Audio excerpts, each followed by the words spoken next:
Don't ask Desiree for career advice. She's still figuring out how to be a grown-up. The laughter rippled down the head table like a wave. My fork stopped halfway to my mouth, and that's when the groom set down his glass and looked directly at me. My name is Desiree. I'm 31 years old, and I live in a mid-sized southern city where everybody knows your family's business before they know yours. I'm a freelance technical writer. No corner office, no fancy title on a business card, no company car. Just contracts, deadlines, and a laptop I've had for 3 years. I lost my mother when I was 14. My father remarried fast, faster than any of us were ready for. Linda came into the house with her daughter Priya, and within a year, the whole balance shifted. Priya was the valedictorian. Priya got the funded college fund. Priya was the one they talked about at every Thanksgiving, every graduation party, every family gathering where someone asked, "So what are the girls up to?" I put myself through school on loans and gig work. I never asked anyone for a dime. I figured out the hard way that some tables aren't set for you, and the smartest thing you can do is build your own. I wasn't the prize child, I wasn't glamorous, and I definitely wasn't rich. But I had been quietly building something Linda didn't even know to look for. I wasn't bitter about it, I was watchful. There's a difference. Bitter people react, watchful people wait. And I had been waiting for a long time. If you've ever worked hard in silence while someone else got the applause, you already know what that kind of patience costs. Have you ever worked twice as hard and still been the one they introduced last? If that hit close, stay with me, subscribe so you don't miss what's coming. And click like. It helps more people find the story who might really need it. The wedding was for my cousin Troy. Big venue, rented chandeliers, an open bar that people took full advantage of, and about 120 people all dressed up and performing happiness for each other. Troy had been planning this for 2 years. It was a real event. I arrived alone. That was fine. I actually like arriving alone. You get to observe more. What wasn't fine was watching Linda make a production out of the seating arrangements. She moved through the venue like she was stage managing a show, and she placed me at a corner table near the back with a group of second cousins and a great uncle I'd met twice. The family table, where Linda and Priya sat, was up front near the head table. Close to the action. Close to Troy. I sat down. I made conversation. I was fine. Then a well-meaning aunt leaned across the table at dinner and asked me what I'd been up to professionally. Before I could even inhale to answer, Linda's voice carried clean across the table. She's still doing those little writing jobs online. Freelance. You know? It sounds nice until you ask about benefits. Laughter followed. Polite laughter. The worst kind. The kind people do when they don't know what else to do. I looked at Priya. She was seated at the head table, close enough to have heard every word. She smiled at something someone said to her and looked away. She didn't defend me. She never did. Then the groom's college roommate, a man named Cole, leaned forward from 2 seats down. I didn't know much about him except that he ran some kind of tech firm and Troy talked about him like he was a big deal. Cole's voice was quiet, calm. He wasn't performing anything. "Wait," he said. "Are you the Desiree who wrote the compliance documentation for Harlow Systems last year?" The table went quiet. Not just our table. The surrounding tables seemed to go still too, the way sound sometimes dips right before something important.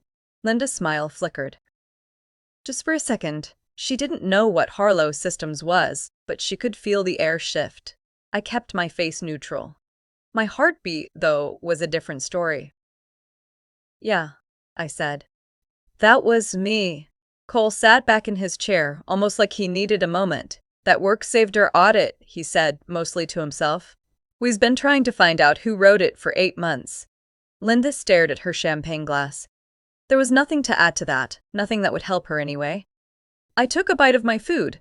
I stayed calm, but inside, something that had been very still for a very long time started to move. Now, to understand what Cole's words actually meant, you need to understand what had been happening in the background while my family was writing me off. But before that, let me take you back to the week before the wedding. Because Cole wasn't the first thing that went wrong at this event. He was just the first thing that went right. 3 days before the wedding, I found out about the rehearsal dinner by accident. A cousin texted me thinking I was already in the group chat. I wasn't. I had been left off of it entirely. When I asked Linda about it, she didn't apologize. She tilted her head and said, "I didn't think you'd want to come. You always seem so busy with your little projects." I showed up to the rehearsal dinner anyway, quietly, without making a scene. At the dinner, Linda gave an informal speech. She thanked people, she acknowledged the families, and then she did what she always eventually did. She compared us. She praised Priya's stability, her real career, her future. She didn't say my name once. She didn't have to. I was sitting 10 feet away, and everyone at that table knew exactly what she was doing. A family friend leaned over to me and whispered, "She means well." I smiled and said nothing. Inside, I thought, she always means well. Right up until she doesn't. Then the morning of the wedding, Linda found me in a hallway at the venue while we were all getting ready. She looked at me the way she always looked at me when she wanted to manage something. "I just want to manage expectations," she said. "Don't bring up work today. People will ask questions you won't have good answers to." I looked at her for a moment. "I'll keep that in mind." She nodded and walked away satisfied. What Linda didn't know was that I'd already been keeping a lot of things in mind. For a long time. Here's what nobody at that wedding knew. For the past 18 months, I had been contracted by 3 mid-sized tech and compliance firms under a professional pen name tied to my own LLC. I set it up that way deliberately. The work was good, the work was serious. And I never brought it up at family events because Linda had spent years making those spaces feel dangerous for my wins. Every time she called my work little, I was somewhere else signing another contract. The Harlow Systems project was the biggest, a full regulatory compliance overhaul. The kind of documentation that helps a company survive a federal audit. It took 6 months. It was the most complex thing I'd ever written. I got paid well for it, and I got 0 credit by name, which was fine with me at the time. My LLC was on the invoice. That was enough. Until tonight, when Cole said my name out loud at a wedding reception in front of Linda. I had a plan they never saw coming. Not a revenge plan. A life plan. And it had been running quietly in the background the whole time they were laughing. Before the dancing started, Cole found a quiet moment and asked for my business card. Nobody saw him ask. Nobody saw me hand it over. It was a 30-second conversation that felt, somehow, like the longest exhale of my life. During cocktail hour, my cousin Renee found me near the back of the room. Renee is Troy's younger sister, and the family has always treated her like the difficult one. Too loud, too opinionated, too much. Which meant she and I had always understood each other without saying much. She pulled me aside and looked at me with this expression I recognized. Curious.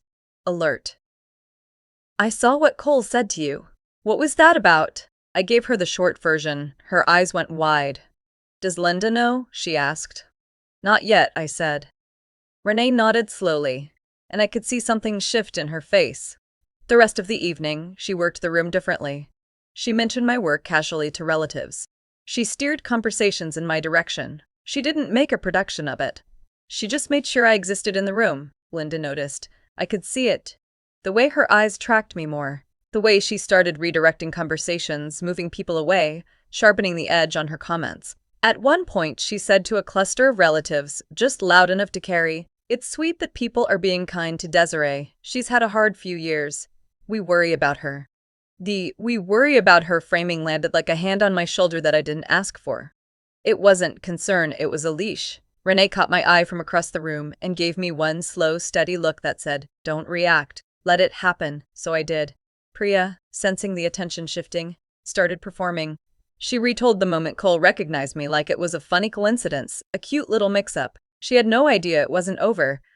Then Cole's business partner walked into the reception. Her name was Diane.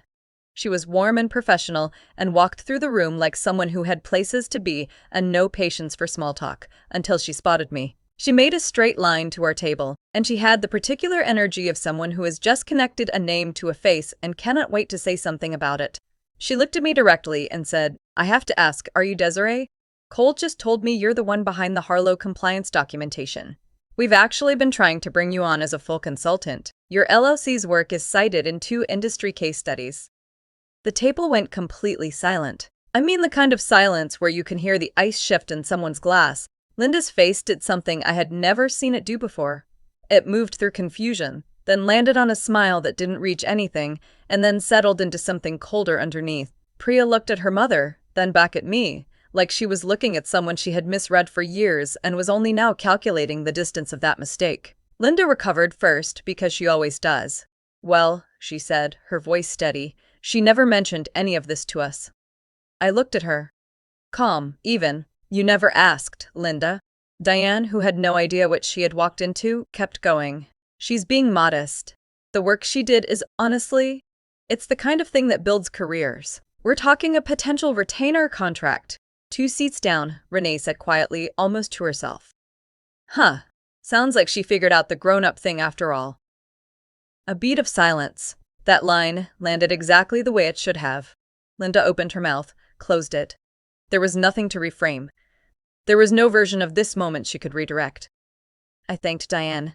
I exchanged contact information with her professionally, the way I would in any business setting. Then I turned back to my food. The family was rattled. I was composed. The contrast was not subtle. Cole gave me a small nod from across the room.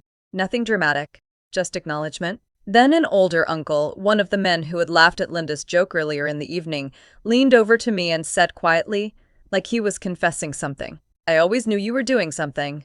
It was a small thing. It was a very small thing, but it meant everything. I left before the reception ended. Not dramatically, not in a rush. I hugged Troy and his new wife. I hugged Renee and held on an extra second. I thanked Cole and Diane and told them I'd be in touch. Linda caught me in the parking lot. You could have just told us what you were doing, she said. I stopped walking. I turned around. I did tell you, I said. You just decided what I was before I finished the sentence. I got in my car and I drove home. 2 weeks later, I signed the retainer contract with Cole's firm. The biggest professional milestone of my career, closed quietly on a Tuesday afternoon with no one watching. A week after that, Priya texted me. Congrats. That's really cool. I wrote back, thank you. I meant it. And then I moved on. Because here's what I know now, that I didn't fully understand back when I was eating loans and gig work and sitting at the back corner table. I used to think I needed them to believe in me. But somewhere between all those contracts they never knew about, I realized I had already believed in myself. That was always enough. If you've ever sat at a table where someone spoke for you, over you, or about you, and got it completely wrong, this story is for you. Drop a comment below. Has someone in your family ever underestimated you? What happened? I want to read every single one. And if this story hit close, click like. It helps us reach someone else who might really need to hear it today. If you're someone who keeps showing up quietly, doing the work, building the life, not asking for applause, I see you. This channel is built for you. Subscribe so you never miss a story. Every week, we bring you real moments about family, resilience, and what happens when the truth finally gets its turn. I'll see you in the next one.